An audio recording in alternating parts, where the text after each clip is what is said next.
A few moments later.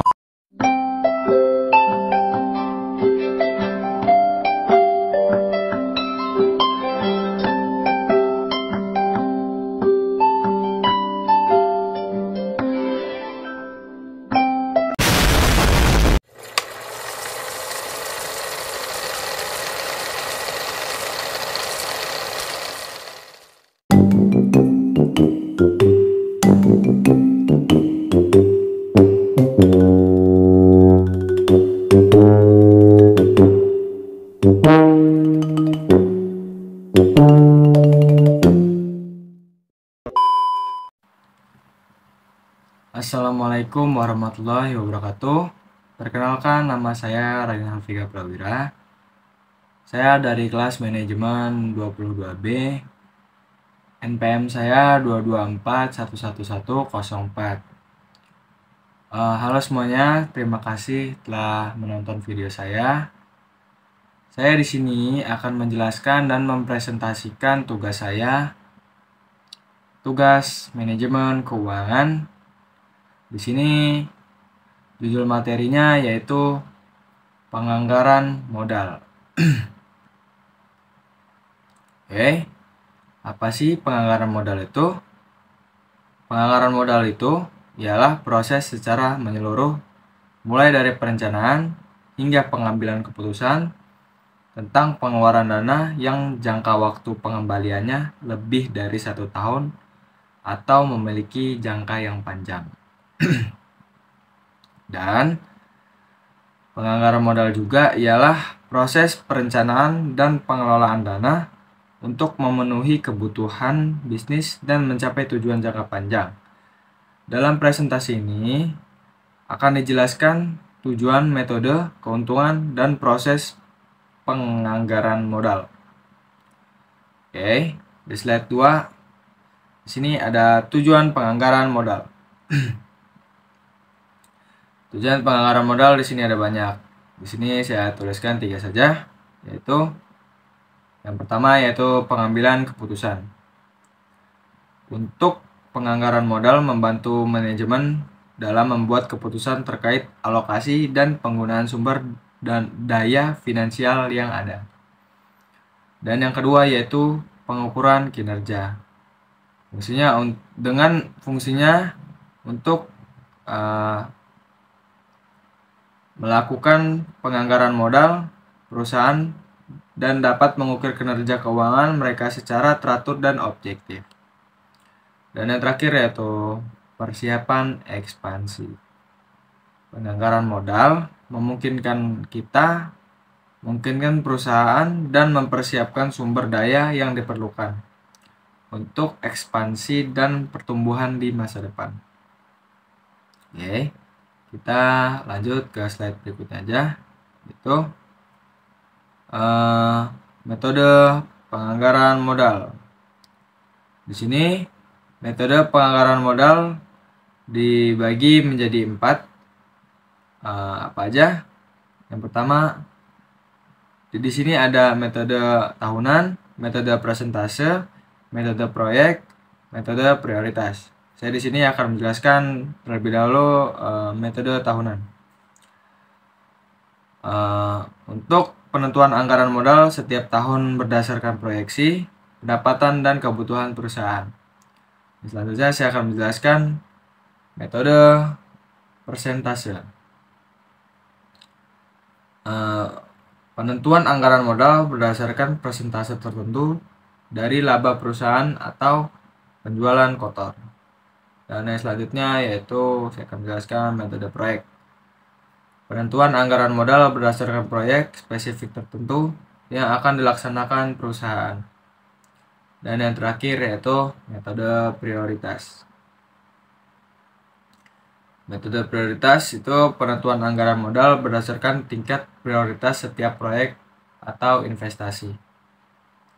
Oke, kita lanjut ke slide 4. Di slide 4 di sini tertulis keuntungan penganggaran modal. Oke, keuntungan penganggaran modal. Penganggaran modal juga memiliki keuntungan penting lainnya, yaitu untuk pencegahan kesalahan dalam pengambilan keputusan. Metode analisis penganggaran modal yang mengukur profitabilitas rencana investasi proyek dengan menggunakan faktor waktu dan nilai awal keuangan. Dan keuntungan penganggaran modal juga di sini terus ada 3, yaitu perencanaan yang tepat. Penganggaran modal membantu perusahaan merencanakan penganggaran dana yang efektif dan efisien. Yang kedua yaitu pemantauan kinerja. Penganggaran modal memungkinkan perusahaan untuk memonitoring kinerja keuangan mereka secara berkala.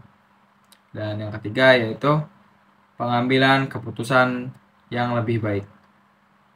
Dengan melakukan penganggaran modal, perusahaan dapat membantu keputusan yang lebih baik terkait investasi dan proyek yang akan dilaksanakan atau dilakukan. Oke, saya sudah membahas tentang keuntungan penganggaran modal. Di sini kita lanjut ke slide 5, saya akan menjelaskan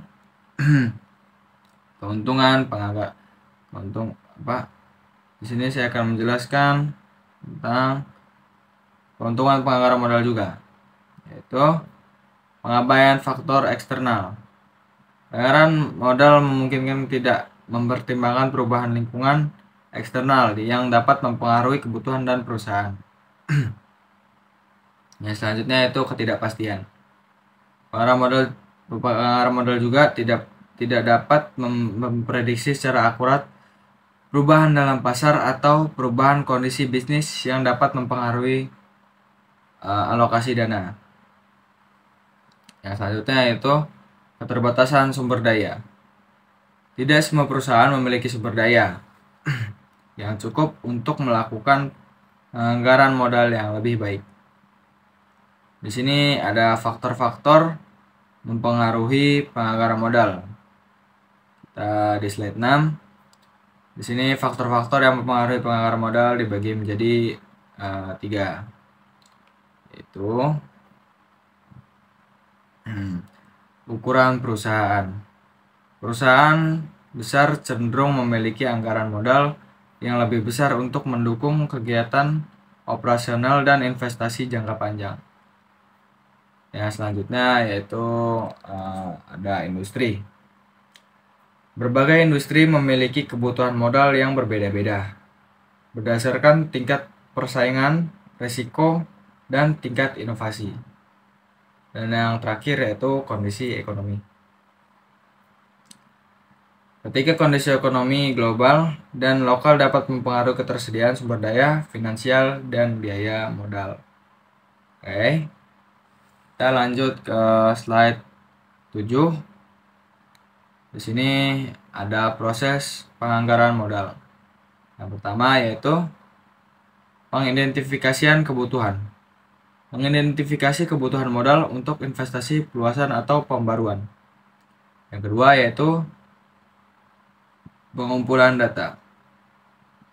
Untuk mengumpulkan data dan informasi terkait proyeksi pendapatan, biaya, dan sumber daya yang diperlukan. Oke, kita lanjut yang ketiga yaitu penentuan prioritas. Untuk menentukan prioritas proyek berdasarkan strategi, bisnis, dan ketersediaan dana. Dan kita lanjut ke yang terakhir, pembuatan anggaran.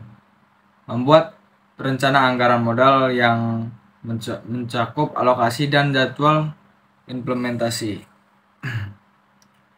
Dan di slide terakhir saya akan membahas contoh penganggaran modal. Contoh penganggaran modal di sini saya ambil 3 aja, yaitu penelitian pasar. Untuk investasi dalam penelitian pasar adalah memahami preferensi konsumen.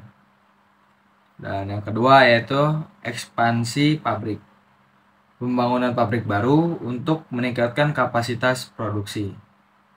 Dan yang terakhir yaitu pembaruan kantor. Pembaruan kantor fungsinya untuk meningkatkan kenyamanan dan efisiensi untuk ya seperti karyawan-karyawan kita nanti. Oke, mungkin itu saja yang bisa saya sampaikan dari materi saya ini, dari presentasi saya kali ini. Mohon maaf jika ada salah kata dari saya. Wabillahi taufiq wal hidayah. Assalamualaikum warahmatullahi wabarakatuh.